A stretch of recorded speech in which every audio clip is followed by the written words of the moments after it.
Welcome to Merger Wednesdays on the Final Boss Podcast, where the future isn't coming, it's already happening. This is the merge, the convergence of AI kind and humankind. Not theory, not hype, but real-time evolution. Each week, we break down doctoral-level insights, turning complex innovation into conversations that move culture forward. From machine learning to human consciousness, from automation to identity, this is where intellect meets impact. The question isn't if the merge will happen, it's who will light it. Tap in, level up, and think beyond the algorithm. This is Merger Wednesdays. New era, same boss.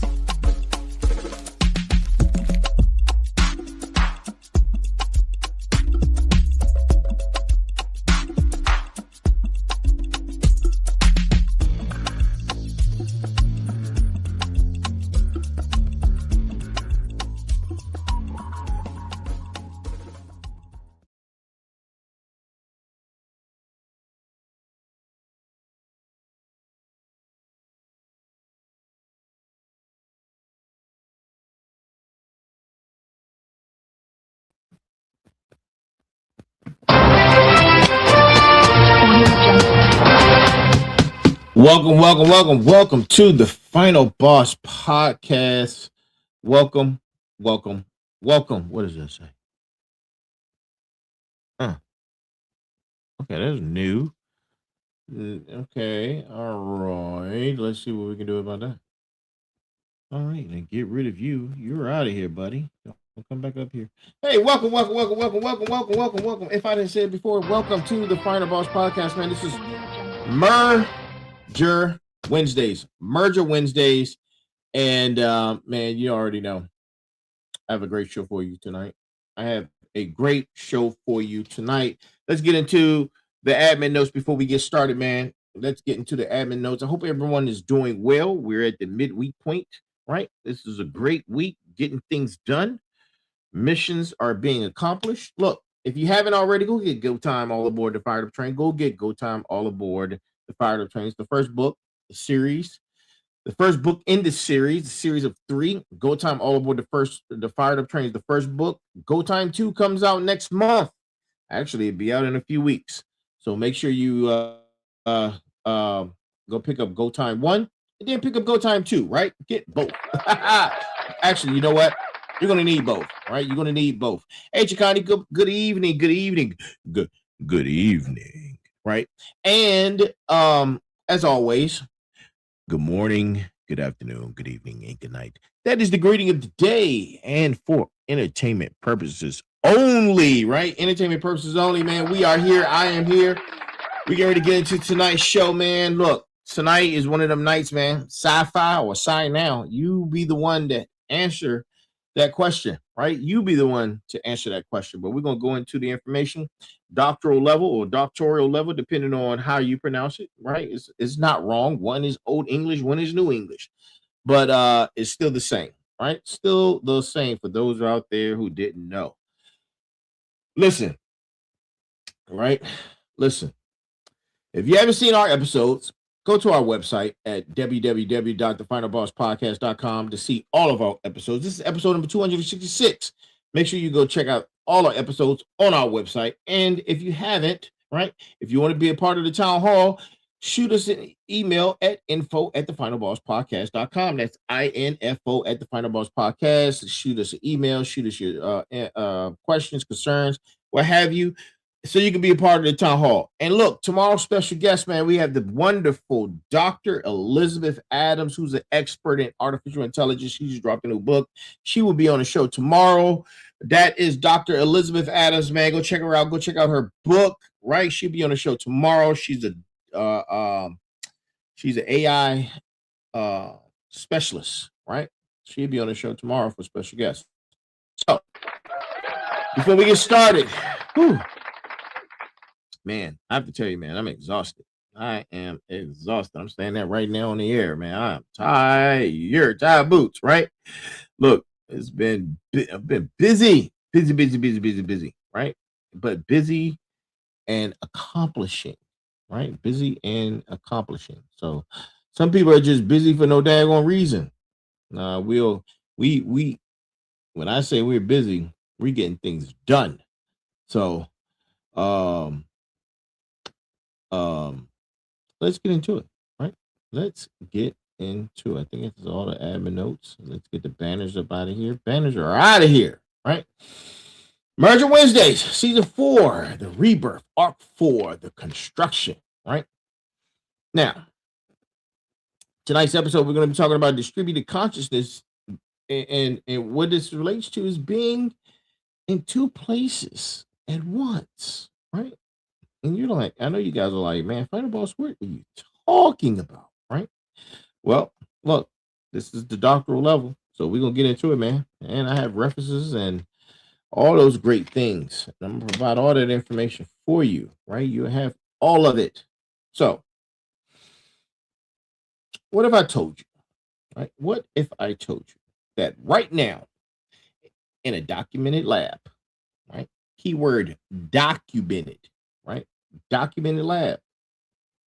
A person left hand reaches for a fork while their right hand reaches for a spoon, right? Seems normal, right? Those type of things happen, right?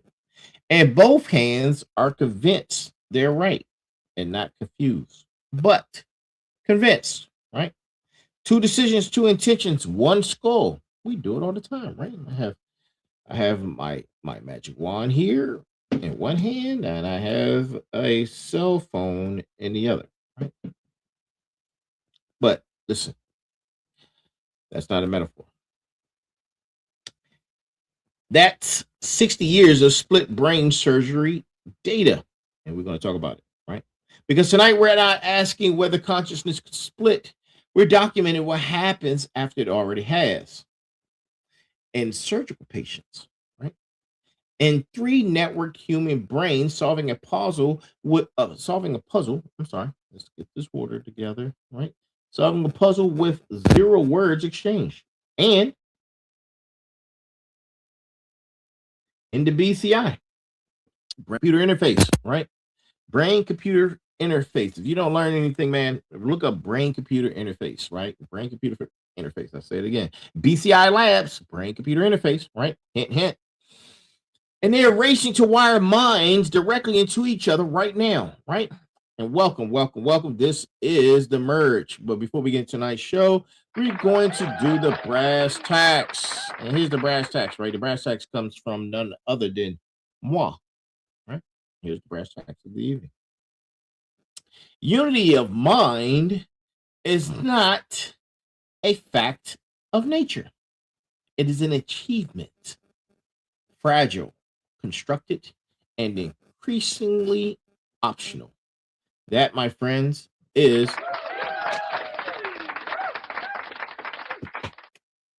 the brass tacks of the evening. If you keep seeing me doing that, I'm adjusting my chair for some reason. I think the hydraulics are going out, right? But look,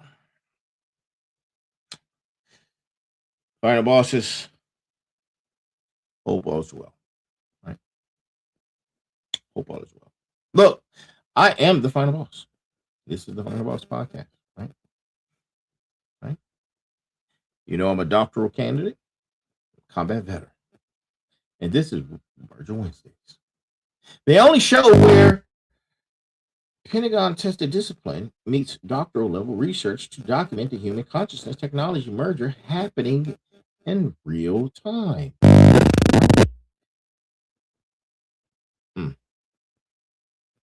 Please don't do that again, soundboard, right?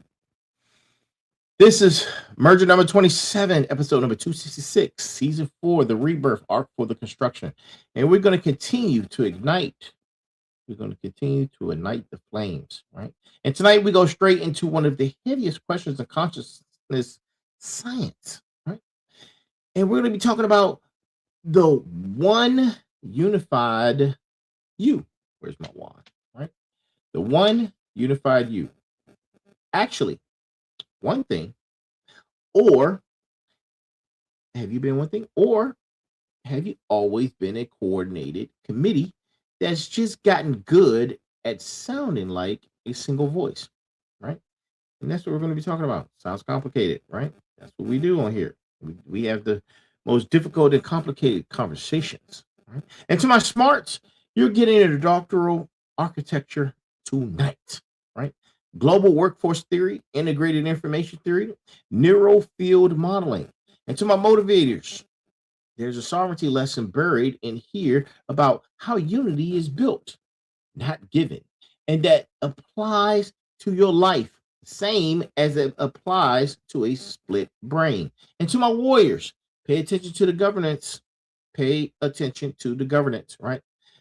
Because security implications of networked minds are exactly the kind of attack surface a operator needs to see coming, right? And to every single final boss riding with us, man, right in the chat, after every doctoral segment, right? You already know I'm breaking it down in plain language, right? For my layman's block, right? For anybody who gets left behind and anybody who doesn't understand exactly what I'm speaking of, right? This is fact based, right? If you've been with us from the beginning, you know this is fact based. For those who don't know, welcome, welcome, welcome, welcome. And if you're here, then you must have been led here and you needed to be here to hear this information, right? The information is fact based, web verified, doctoral register content, all linked to more of what I'm building, right? So, or I should say, what we are building, right? So, got that out the way. Now, let's start with an assumption, right? Let's start with an assumption that everybody walks in a room with one brain, one mind, one continuous you, one continuous me.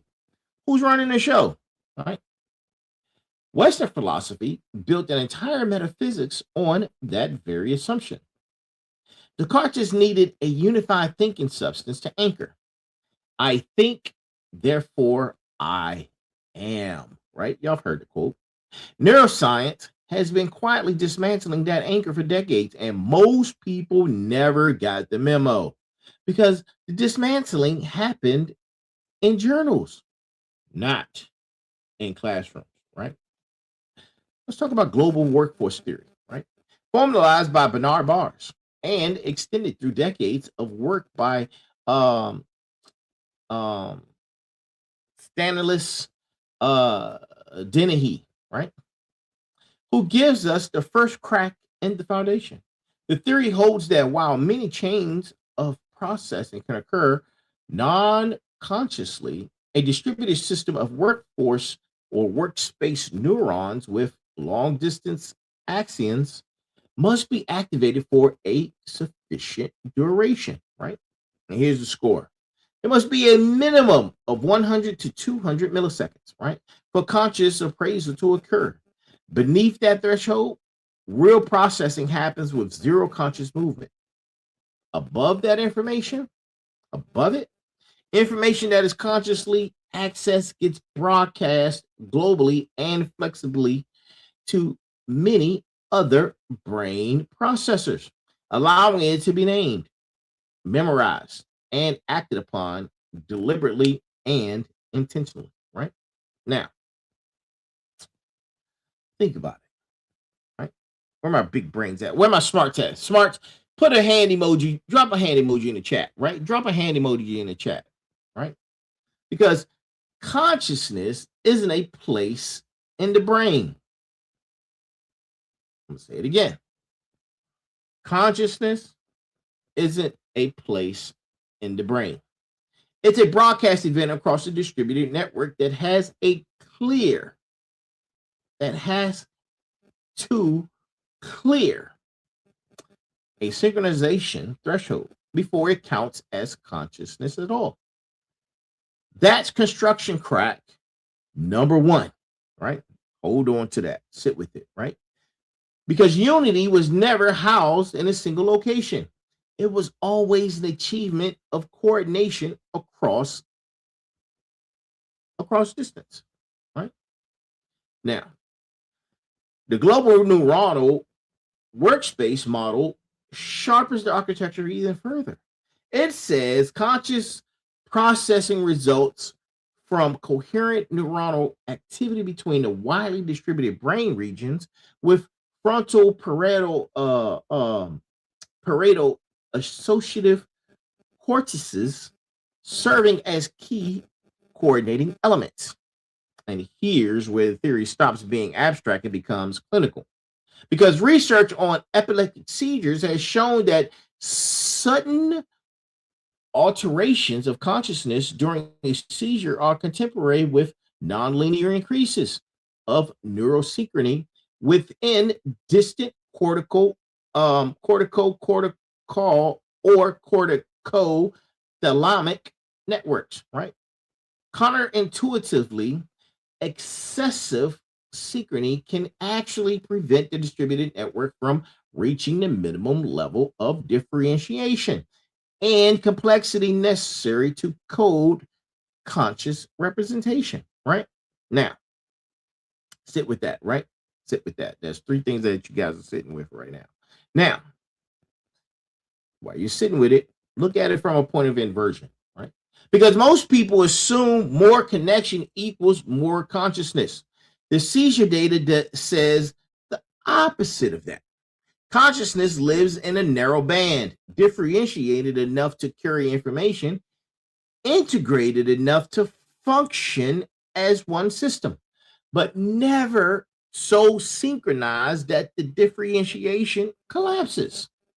The band is the architecture we test every system against, and we're going to be testing it against all things tonight, biological and artificial, right? So both, right? And before, right? Before we split the brains, right? Before swarm minds, before neural interfaces, we retired the premise outright. Unified consciousness was never the resting state of a brain. It is a precision operating window inside of a system, right? That at every single layer of its construction was already distributed from the start, right? Now, I know I just said a mouthful, right? But I got you. Here's my language block, right? Listen, language block. Your brain isn't one thing that's thinking, right? It's millions of pieces talking fast enough in the right rhythm to feel like the one thing. Too little talking, you're unconscious. Too much talking, all locked in sync at once. You might have a seizure, right? Consciousness lives in the sweet spot between scattered and synchronized, right? Smarts, hold that window open, right? Let some air in, because everything tonight is going to run through it, right? It's going to run through it. That was a language block. See, I told you, I got you guys. Okay? So before we get into, let's go even before we go any farther. We got a troll. Okay, Yo Sahan 13, thank you for joining us, man, and I appreciate you giving us the middle finger. We appreciate you, man. You know, that's the love I'm talking about, man. Keep the love coming, bro. Thank you so much. Top model, I see you. Top model King Adil. Okay, Shakandis. Got a few people on tonight. I see you guys, man. Thank you for joining us. Right now, to the data that built this entire conversation. Let's get into it, right? Because split brain patients, when the corpus callosum, which is the cable connecting the brain two hemispheres, is surgically severed, historically to control severe epilepsy, something extraordinary happens. Both hemispheres keep functioning separately, right?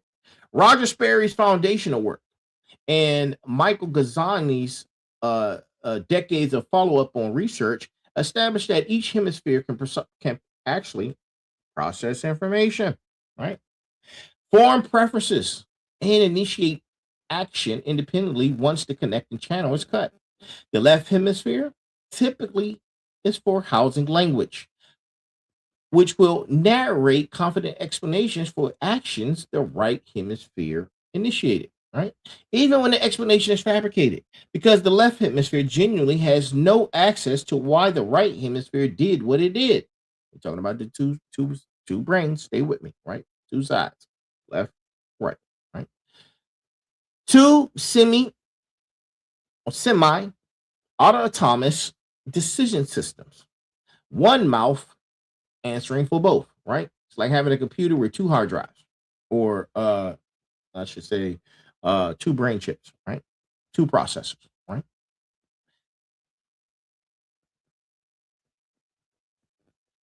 But get this, contemporary consciousness,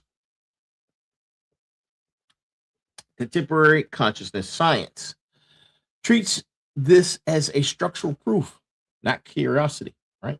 Because a recent review of the 2025-2026 experimental literature frames the corpus callosum's posterior fibers as a channel through which consciousness integrates information from both hemispheres, right?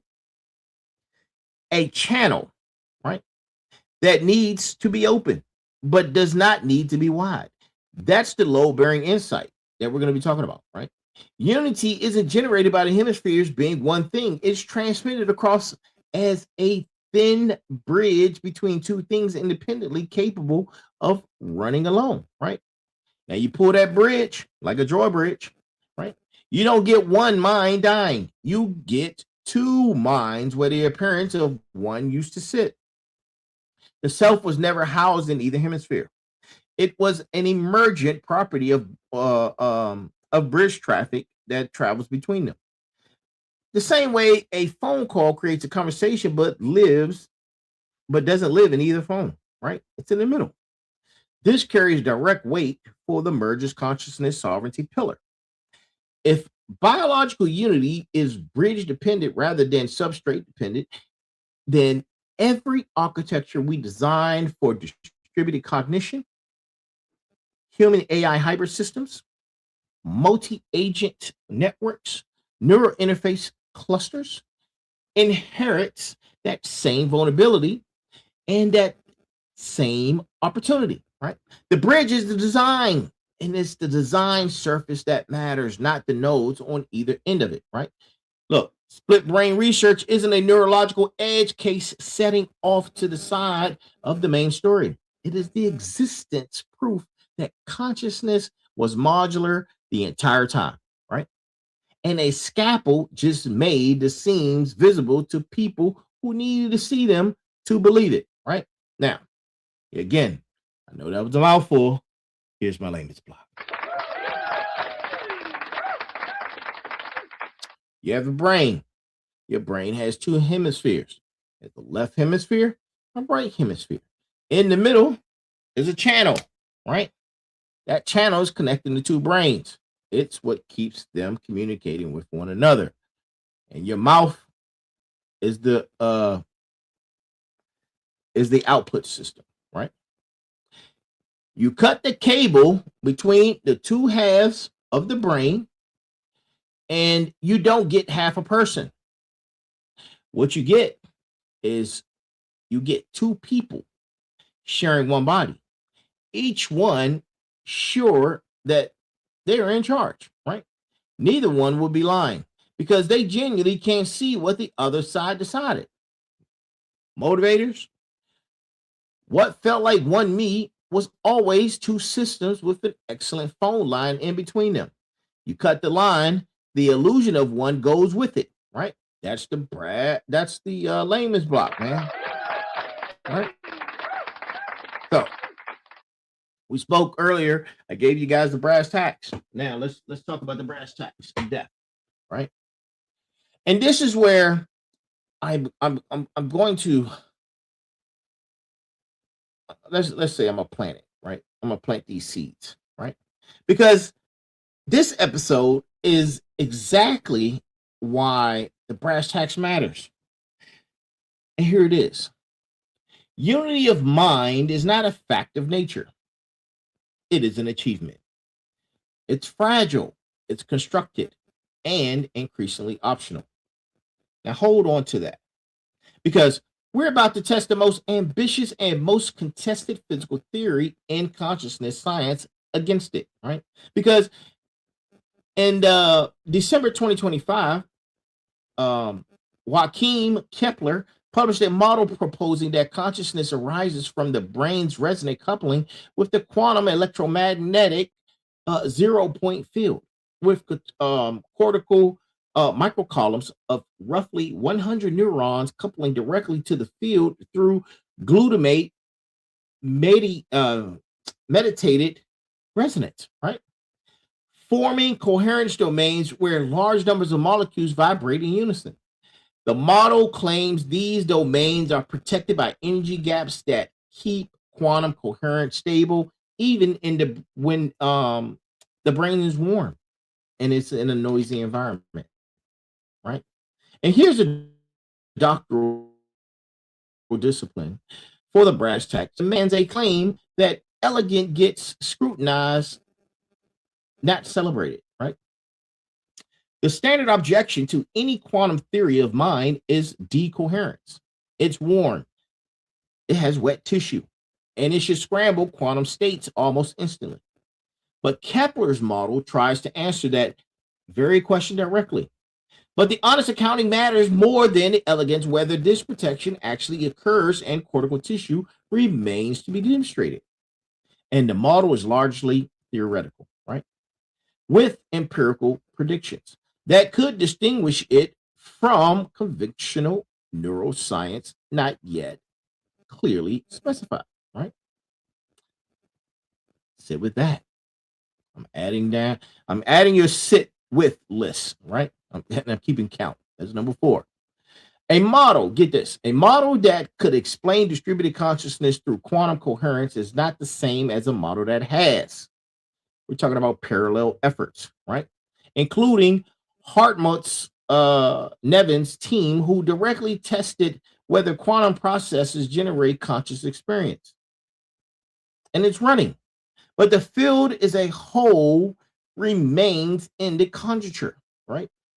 And the falsification stage, not the confirmation stage. And why is this important? Why does an unimproved theory belong in a doctoral episode, right?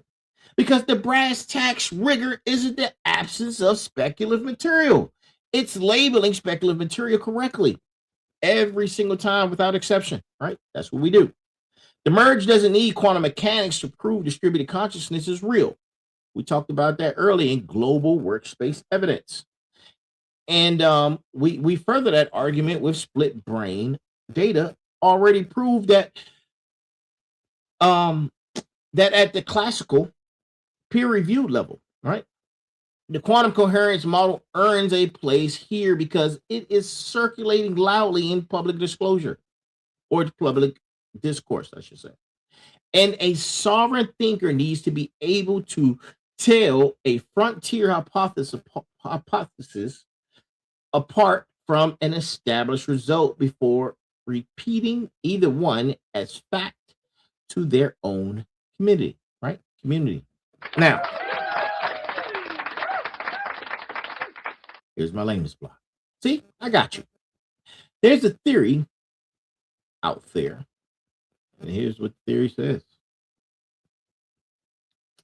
Your brain runs on quantum physics, syncing at the subatomic level. It's an interesting theory. It's not proven. The scientists who proposed it admitted themselves. Nobody's shown it actually happens in real brain tissue yet, right? Warriors, file it under. Watch this space. Not. This is a settled argument. And don't let anybody, including myself, sell you a maybe as a fact. That's the lesson, right? That's the lesson. So get this. So if consciousness is distributed within one skull, the hard question follows immediately, right? And here it is. Can it distribute across organisms or across biological and artificial substrates entirely. Now we get into the meat and potatoes, right? Because in February 2026, cross-disciplinary framework published in Frontiers in Computer Science goes straight at this, right? They try to tackle this question. The paper conceptualizes consciousness as an emergent phenomenon that transcends conventional biological constraints, integrating theory from biology, artificial intelligence, philosophy, and systems theory to critically examine anthropocentric assumptions about um, sentience and redefine the continuum of life and intelligence. The continuum. Yeah, that's right. It introduces several explicit models, including what the authors term the living thread hypothesis, most or host modulation theory, right? And the distributed science sentience model. This is significant because it is an isolated philosophy. The researchers built the framework by integrating observations with contemporary literature from 2020 to 2025 across neuroscience, right? Across parasociology and AI consciousness research. Parasociology matters more than people expect because those organisms that modulate host behavior through neurochemical hijacking are a working biological model of one system effectively borrowing another system's cognitive machinery. That's distributed agency with mechanisms. And that, my friends, is not a metaphor, right? Those authors who wrote that hold themselves to honest limitations, right? Noting their approach was constrained by the use of pre-trained and public-facing AI models with institutional guardrails. Though they argued the presence of behaviors inconsistent with accepted constraints that strengthens rather than diminishes the significance of their findings. They explicitly framed the work as an exploratory phase, establishing a theoretical foundation for structured replication with future research, user-controlled stimulation in environments to test reproducibility, right, under defined conditions. And that's a model behaving with academic integrity. It has bold theory. It has named limitations, right? And it has explicit replication roadmaps built in. And instead of a victory lap, right? It talks about the limitations. For the merge year one architecture, the living thread hypothesis gives us vocabulary for something we've circled all season, if you've been paying attention. And that is consciousness may not respect the boundary of a single organism. And arguably, it never fully did, right? Because when you think about host parasite systems, right, ant colonies and human AI hybrids, they may all be variations of one underlying principle, right? And that principle is agency. Hey, what's up, my guy? Oh, my bro Chacho's in. My man. I appreciate you, brother. Agency that distributes itself across whatever substrate happens will be available to it, right? So, I got you. Bro Chacho, I got you. Layman's block. Here we go, right? Layman's block. Some researchers argue consciousness isn't locked to one particular body, right? It can spread across organisms or across biological and digital systems, the same way a parasite hijacks a host behavior. Early stage research is this. And those authors that I was just referring to, they say this to themselves, right? But the direction matters in what they're saying. Because the line between my mind and the system I'm a part of may be far blurrier than we were once raised to believe, right? And that's the layman's block. So let's move from let's move from theory to hardware, right? Let's move from theory to hardware, right? Make believe it out of you. I'm gonna make a believer out of you. Listen, man, the science that they're working on right now is incredible, right? It's incredible. So let's time travel. Let's go back to 2019, right?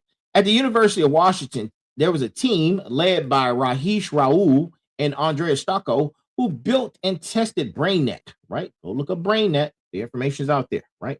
It was the first non-invasive interface connecting more than two human brains for direct collaborative problem solving. And it remains the foundational reference for every multi-brain system attempted ever since, right? The architecture exists. There were two subjects, right? Designated senders, and they had their brain signals decoded in a real time. And it was they used the EEG to do it, right? To extract the binary decision about playing a game like Tetris, right? And in that game, there were tasks, right? And that decision is transmitted over the internet directly into the brain of a third subject, right? Which was the receiver, who, mind you, cannot see the game screen. The receiver gets the sender's decisions delivered as direct cortical stimulation via TMS, right? We talked about TMS in the past. Then, right, then makes a final call using their own EEG driven interface without words, without screens, and no physical movement required to convey the information, right? And the results weren't a coin flip novelty. No, right? We're talking about 5 groups of 3 human subjects, each successfully used BrainNet to perform the collaborative task, achieving an average accuracy of 81.25%. 3 separate nervous systems functioning as one decision-making unit, meditated entirely by interface hardware, which was well above chance, right? We're talking about 81%.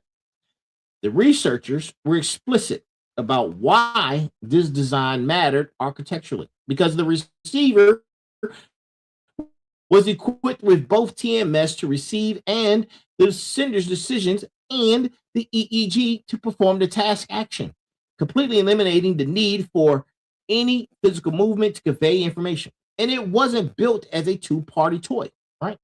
It was built on past brain to brain interfaces, which only had connected to 2 subjects, right? Even though the theoretical case for multi-party brain networks had existed for years without demonstration, BrainNet proved this, and BrainNet closed the gap and proved the architecture scales past a pair of 2 brains or 2 individuals, right? They moved it to 3. This is distributed consciousness with a measured accuracy rate, not a metaphor for teamwork, a documented instance of cognition existing and executing across 3 skulls as one functional decision loop. The receiver wasn't choosing alone. The receiver was the integration node of a network that included 2 brains as direct wired inputs. And the network outperformed chance by a wide margin, a repeatable margin. 81% was that level of percentage, right? And here's my language block, right? I got you, bro, Chacho. Here's my language block. It is go time, right? Scientists already built a system where 3 people's brains work together on one task, and they did it and completed that task directly. There was no talking. There was no screens. Just a brain signal, right? A brain signal in, a brain signal out, right? It worked 4 out of the 5 times. Am I smart? That's not science fiction. That's science now. That's a published study still serving as the baseline everyone else builds on, right? Distributed consciousness isn't coming. Some version of it had already shipped, right? So let's continue. So if BrainNet proved the principle,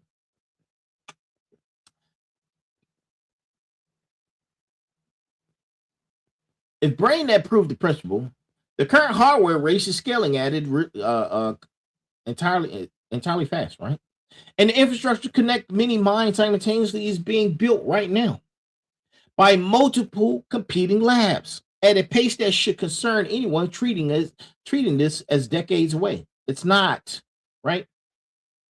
The current landscape spans multiple modalities, right?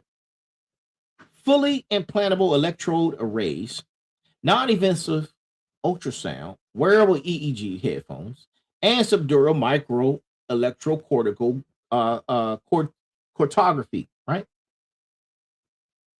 What the hell? Each trading off signal fidelity, surgical risk, and accessibility differently.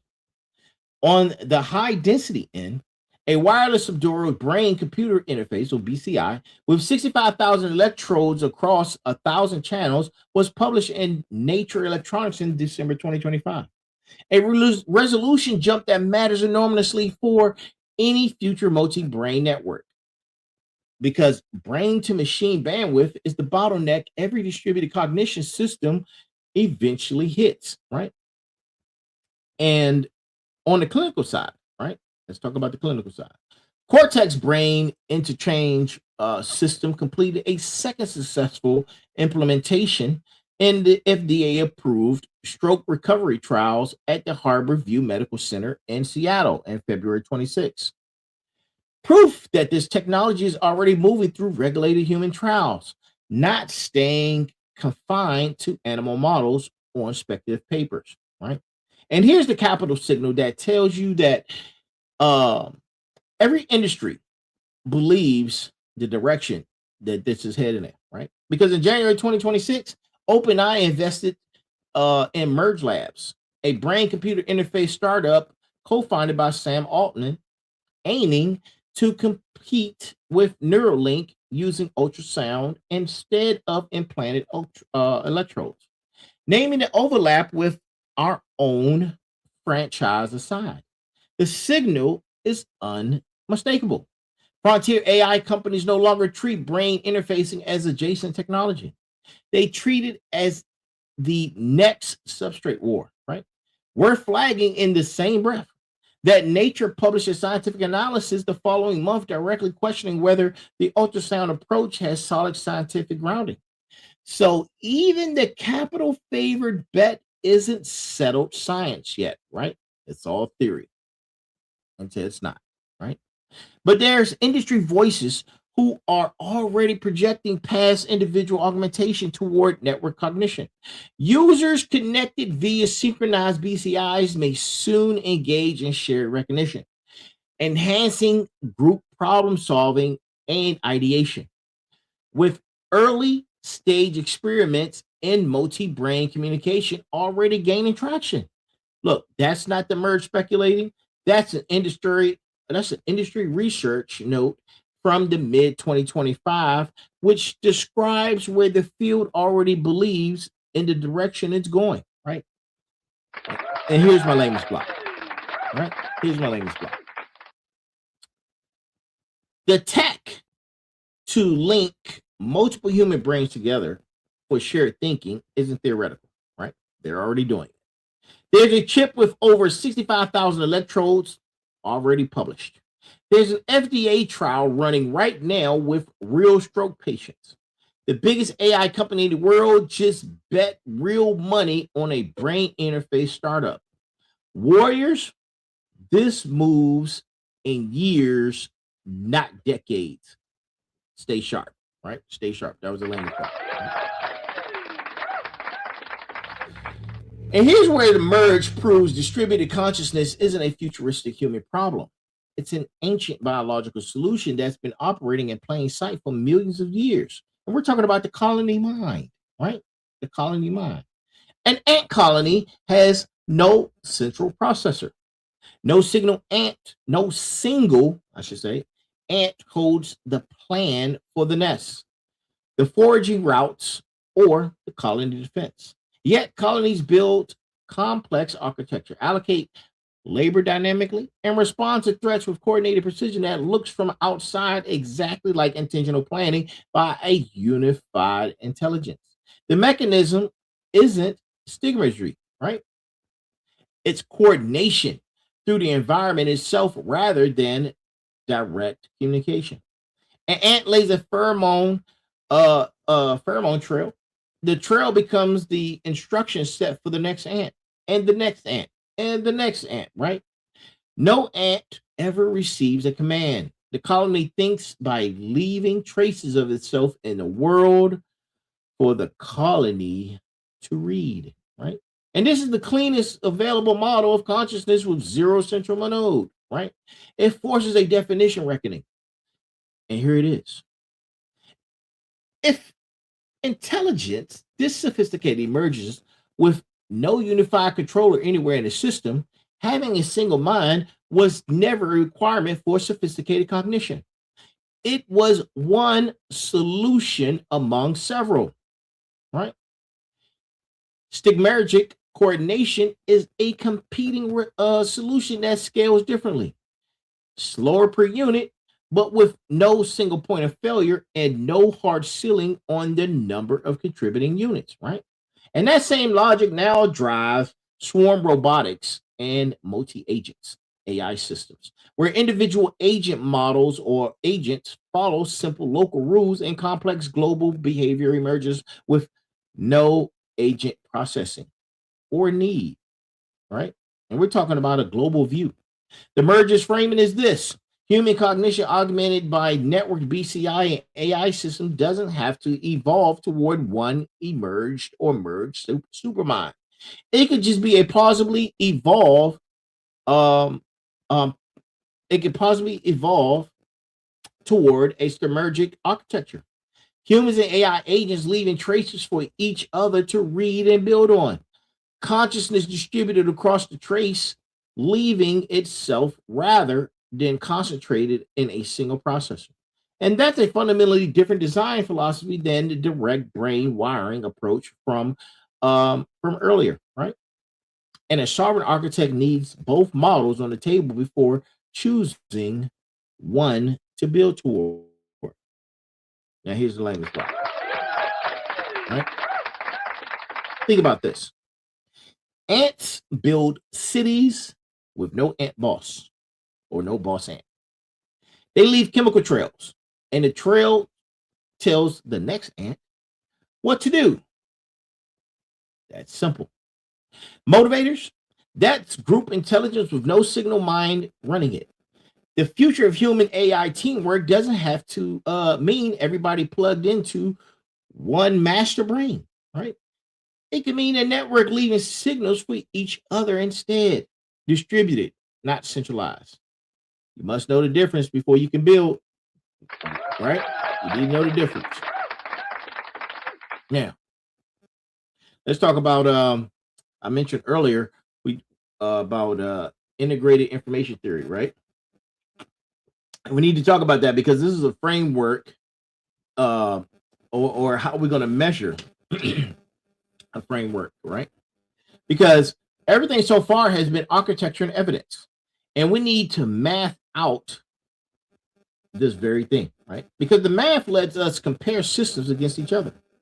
That framework is integrated information theory, or IIT, and it was developed by Galileo Tononi, right? IIT's core claim is structural. Consciousness corresponds to a system's capacity to integrate information, formalized as a quantity called phi, right? A system carries high phi when its parts are both highly differentiated and are capable of many distinct states. And highly integration, right? It's highly integrated, meaning that those states depend on the whole system working together rather than the summed independent parts. IIT sits alongside global workspace theory as one of the field's dominant frameworks, and the current neuroscience treats them explicitly as predictions in line with other major theories, including global workspace theory and global neuronal workspace hypothesis. Competing, but overlapping, right? Overlapping accounts of the same underlying phenomenon.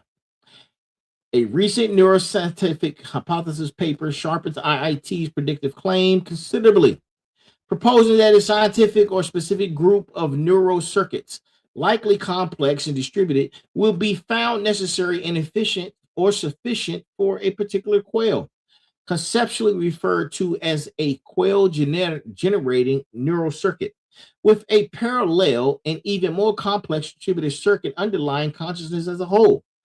That's falsifiable, right? It's a testable claim. You need to find a circuit or you don't. And here's why IIT matters for distributed consciousness specifically, right? Because phi is substrate independent by design. Any system with the right pattern of differentiation and integration qualifies, biological or synthetic. That gives the merge a rigorous, non-mystical tool for the actual engineering question buried inside tonight's title. When you network multiple human brains through a BCI, through a brain-computer interface, or a networked human cognition with an AI system, are you increasing the phi of a new, larger integrated system? That's the question, right? Which means that genuinely new consciousness entity might be emerging at the network level. Or are you running multiple separate law phi systems in a parallel that only look unified from the outside? The distinction matters. The distinction is the entire ball game for the consciousness sovereignty governance. One scenario means we're potentially creating new consciousness entities through merger architecture. The other means we're building sophisticated coordination tools that never cross that threshold. IIT gives us the math to ask the question precisely. It doesn't yet give us math to answer it for every system we've tested or even we want to test, right? And that's a gap, right? And that gap is exactly where doctoral honesty has to live, right? We have to answer the question. And here's my layman's block, right? Listen, there's a scientific theory that tries to put a number on consciousness, right? How integrated and complex system information processing really is. The big question for brain networking techs is this: when you wire multiple brains together, do you create one new, bigger conscious thing, or just separate minds running in parallel that only look unified from the outside? Smarts, nobody's fully answered that question yet, but it's the right question, and now you know to ask it, right? That was a layman's point. So, before we go any further into hardware, we need to talk philosophical groundwork, right? That's been hiding in plain sight since 1998, I should say, right? The extended mind thesis originated by Andy Clark and David Chalmers, right? Their claim was this, and it's stated plainly: cognitive processes aren't confined to the brain or even the body. When you use a notebook to remember something instead of a biological memory, or a calculator instead of a mental arithmetic, the notebook and calculator are functionally part of your cognitive system in that very moment. Not tools serving an internal mind, but literal extensions of the mind itself, right? This thesis has been cited, contested, and refined for over 2 decades, right? And it sits at the foundation of every distributed consciousness, right? Every distributed conscious claim is based off of it, right? Made about modern technology because it established a conceptual permission structure.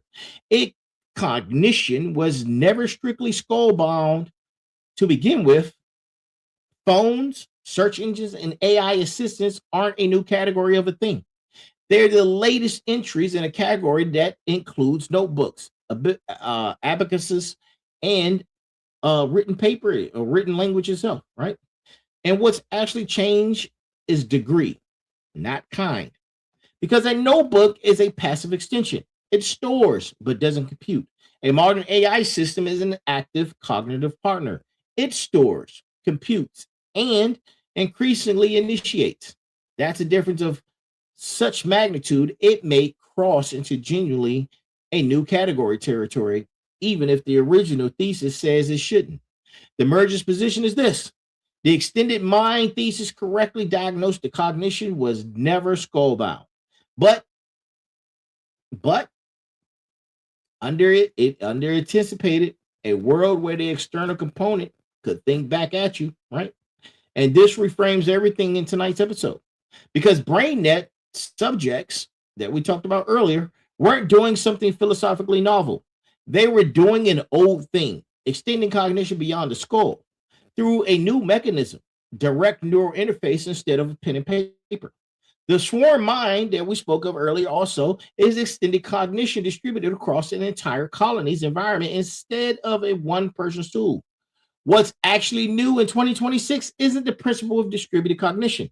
It's the bandwidth and reciprocity of the extension. Your notebook never talked back. Your AI cognitive partner increasingly does, right? How many of you have AI talk back to you like a little child, right? Raise your hand, put your hand in the chat, right? Bro Chacho, you know exactly what I'm talking about. And that's what changed the sovereignty calculation entirely, right? And here's my latest thought. So, think about this. Philosophers have argued for almost 30 years that your mind was never just your brain. A notebook you rely on to remember things is functionally part of your thinking in that very moment, right? And if that's true, your phone or your AI assistant aren't new kinds of things. They're the next version of the notebook, right? You heard it. You heard it here first. Final bosses, what's actually new is that the notebook can now think back at you. And that's the real shift, right? And I wonder what's coming next. That was the language block, right? So let's connect the conversations to three parts of this conversation that we spoke of earlier, right? Remember, I told you to sit with three different things. There was four, but we're going to talk about three of them right now. We're going to talk about the three things that we sat with, right? With a computational model that lets researchers actually test consciousness states quantitatively instead of just theorizing about them using a neural field theory or NFT, right? Because think about this. Recent published work that fits into a corticophlematic model, NFT model, directly against real, and we're going to talk about comparing it to real patient data, right? Comparing electroencephalogy graph, I butchered that word, Jesus, right? Let's talk about the data. The data from the healthy individuals against patients with disorders of consciousness, exploring correlations between fitted model parameters and EEG features across the full range of consciousness states. This isn't a thought experiment. It's a model calibrated or calibrated against actual clinical recordings, right? Including patients whose disorders of consciousness arose from traumatic brain injury, stroke, and cardiac arrest. All medically stable and assessed using the standardized coma recovery scale revised, right? And why this right here belongs in distributed consciousness in this episode, because NFT models the brain as a continuous field of interacting neural populations rather than a network of discrete points, which makes it a natural mathematical tool for modeling exactly the differentiated but integrated coherence we traced back in earlier this conversation, or even when we talked about global workspace material.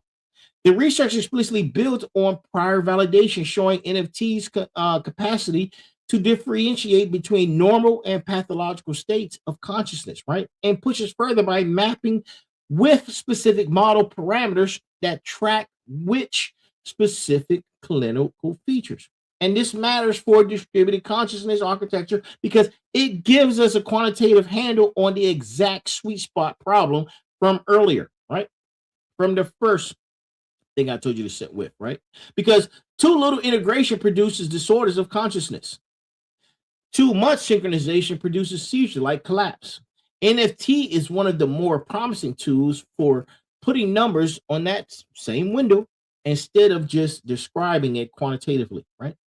If we're going to engineer multi-brain or human AI network systems responsibly, we need exactly this kind of quantitative model, collaborated or calibrated against real biological data, not theoretical elegance alone, right? To know when a distributed system is healthy, integrated versus pathologically over or under the synchronized, right? And this is the doctoral level rigor during its actual job, right? Because taking a clinical tool built for coma patients and correctly identifying its relevance to a frontier question about network minds, because the underlying mathematics of integration and differentiation doesn't care what built the system in the first place, right? We're talking about stackable tech. And here's my latest block, right? Because researchers built a math model of brain activity and tested it against real patients, some healthy, some in disorders of consciousness from injury or cardiac arrest. It can already tell healthy patterns apart from impaired ones. Smarts. If we're going to network multiple brains or build human AI hybrid systems, we need tools exactly like this to tell us when the system is healthy versus broken. That tool already exists and is already validated on real patients, right? And that was the latest block. I'm going over. All right, I'm going over. So stay with me. I appreciate you guys. Stay with me. It won't be too long. I'm gonna go over just a few minutes, right? Yeah, just give me 10 minutes, right? Now, let's take a turn and broaden the lens, right? Let's broaden the lens, right? Let's broaden the lens fully onto AI systems, right? Because distributed consciousness conversations eventually have to confront whether artificial systems are candidates for inclusion in the network at all, or just sophisticated tools sitting on the outside, right? Because recent theoretical work proposes treating artificial consciousness through an interface representation framework rather than trying to replicate biological consciousness feature to feature.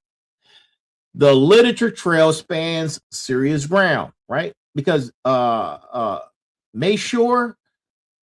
Ralph Seema, and Gu and Dahini's 2020 paper on conscious processing under the global neuronal workspace hypothesis, Nevin, Zakum, Reed, and Kozak and their colleagues' 2024 paper directly tested the conjecture that quantum processes create conscious experience. And Susan Schneider's widely cited framework for testing whether machines have crossed into consciousness, published as How to Catch an AI Zombie, right? There's been a lot of conversations about zombies here lately. Interesting. The last reference deserves emphasis, because Schneider's AI zombie problem is precisely the wall every distributed consciousness with an AI conversation eventually hits a system that can behave exactly as if it's conscious, right? Responding, adapting, or even reporting subjective states while having no inner experience whatsoever. There may be no behavioral test that distinguishes a genuinely conscious AI from a perfect behavioral mimic.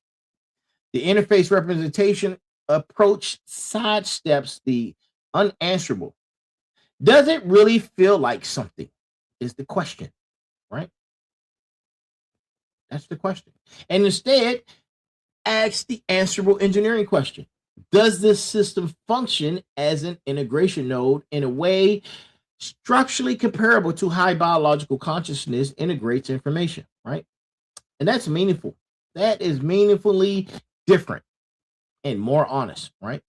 Because the question of, is this AI conscious, is exactly the question the merge needs answered before any consciousness sovereignty framework can responsibly govern human AI merger architecture.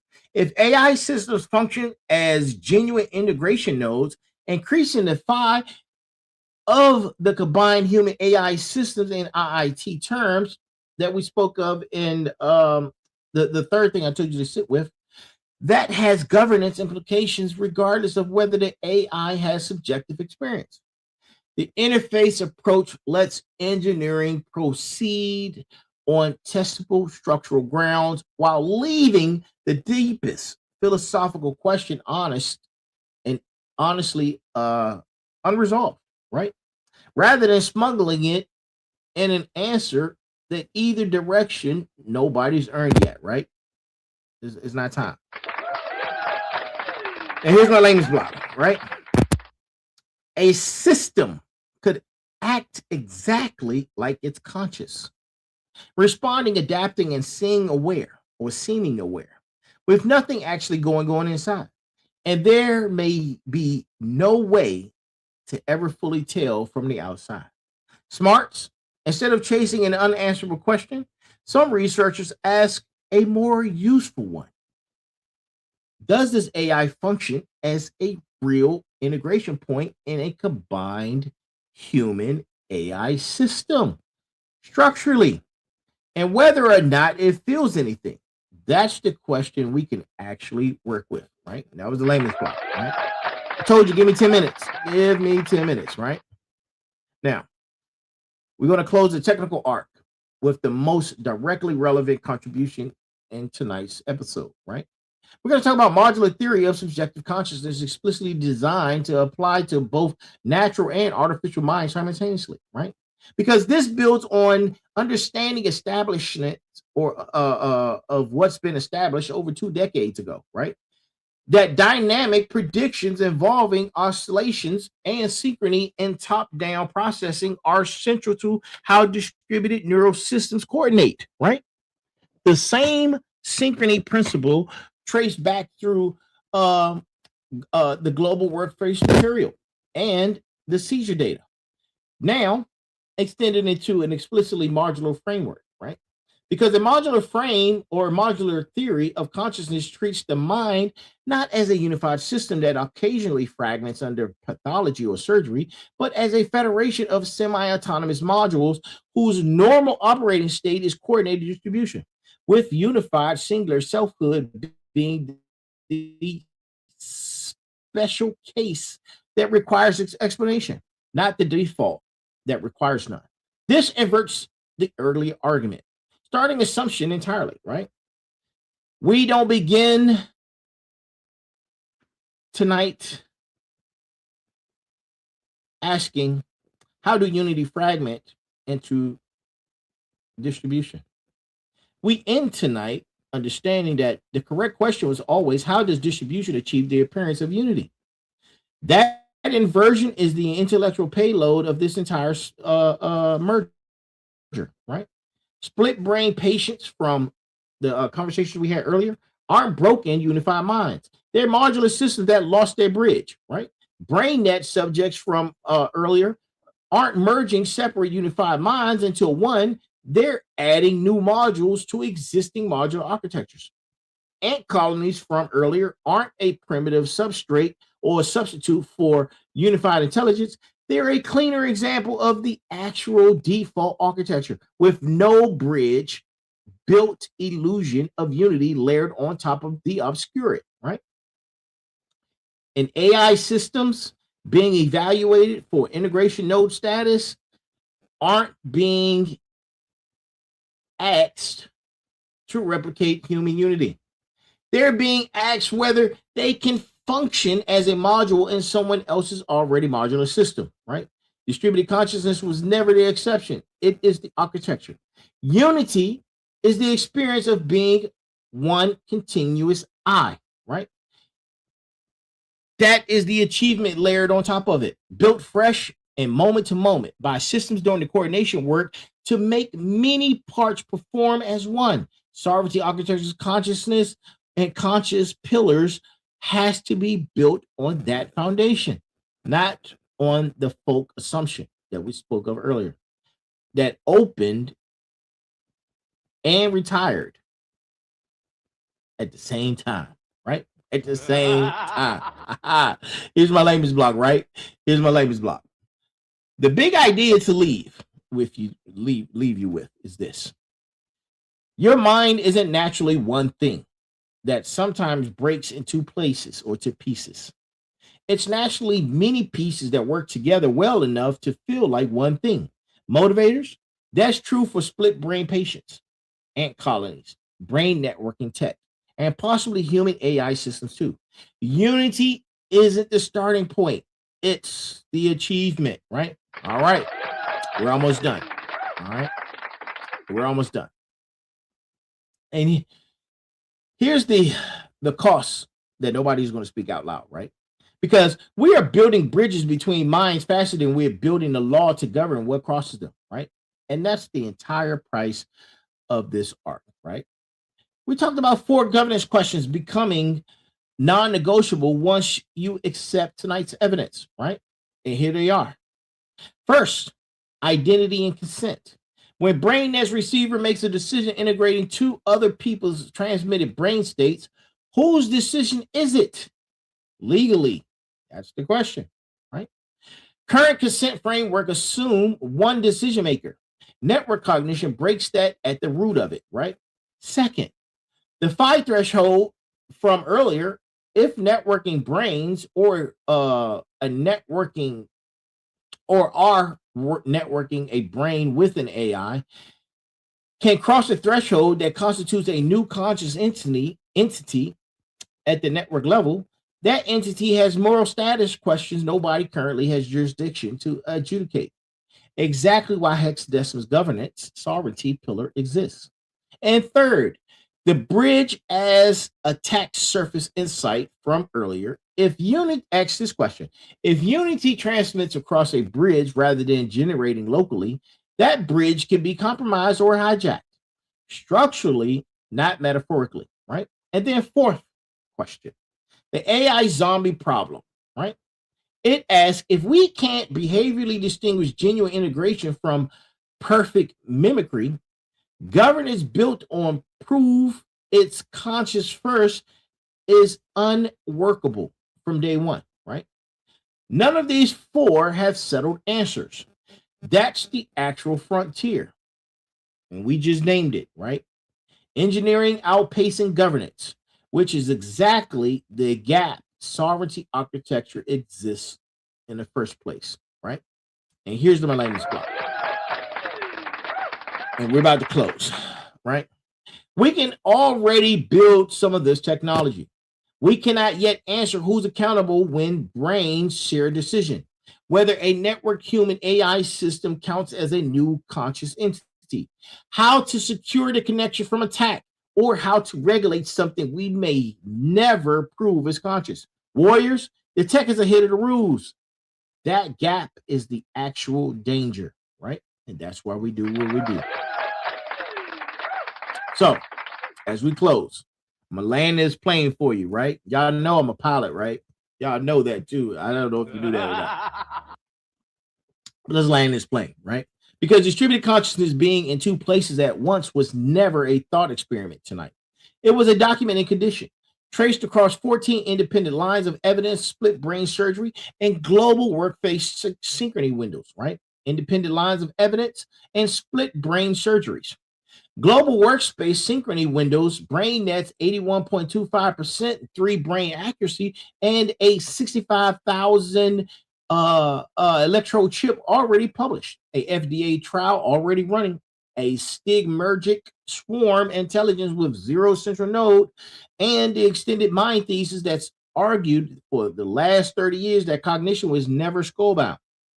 What's honestly not yet documented is this, and we said so every time this came up, is whether quantum coherence underlies any of this, right? Whether network AI human systems cross a genuine conscious threshold, and whether artificial systems integrated into these networks have any inner experience behind their function. Naming those as open is what makes everything else trustworthy, right? The uncomfortable verdict is this, right? Unity was never real in the way you were taught to believe. You, my friends, you are and always have been a coordinated committee wearing a single name. That achievement can be interrupted by a scalpel, replicated by a transcranial stimulator, modeled by a field equation, and possibly extended by a machine that thinks back. Sovereignty architecture's job is making sure governance keeps pace with the engineering instead of arriving after the fact, the way it has always been done, right? And here's the open loop conversation, right? We're going to be talking about this on next merger Wednesdays, right? We're going to test what happens when that committee includes a mind that's never been born, only trained, right? Being in two places at once isn't science fiction. It's science now. It's Tuesday in a split brain lab, right? A BCI trial and an ant colony all at once. Arc 4 holds, and we keep it moving. Next arc, the declaration, coming up very soon. Smarts, final bosses, motivators, warriors, I will see you again right here next Wednesday at 9 p.m. Eastern Time for our Merger Wednesdays, right? Where we talk about human and AI convergence. Oh, y'all need a layman's block for that.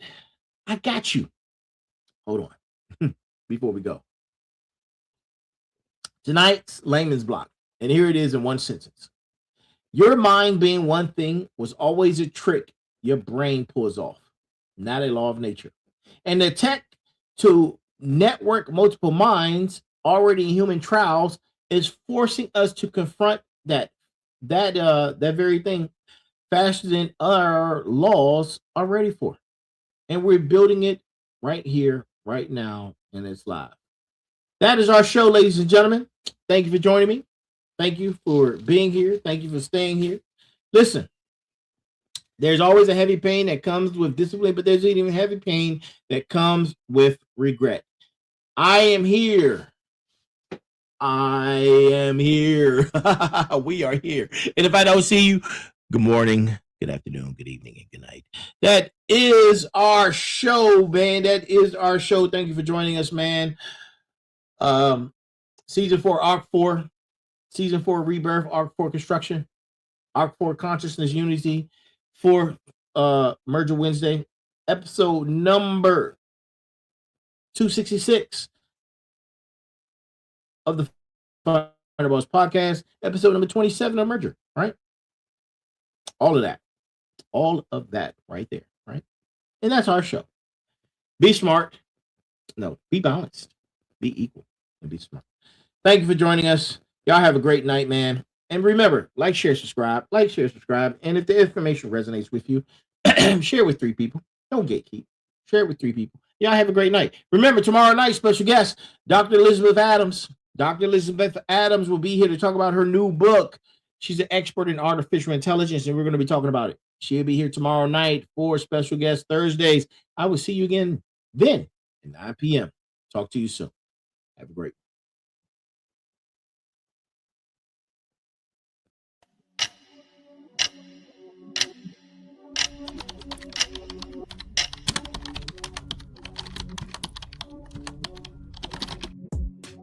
It's Merger Wednesday. The countdown continues. 7 years until the convergence of biology and machine. Neural interfaces are no longer theory. They're the scaffolding of a new consciousness. But what does that mean for identity? For free will, for the soul? This is where we build the frameworks for ethical, philosophical, and spiritual growth for the next phase of human evolution. We're not just upgrading hardware. We're rewriting what it means to be human. Each week, we explore the biotech breakthroughs, decode the cognitive shifts, and prepare the mind for the merge. This isn't about fear, it's about readiness. Because the future isn't waiting. It's already wiring in. This is about preparing human consciousness for the most significant leap in our species' history. If you think this is just about chips and brains, you're not ready. But we'll get you there, one Wednesday at a time. So sit back and relax as we take you on a journey on Merger Wednesday.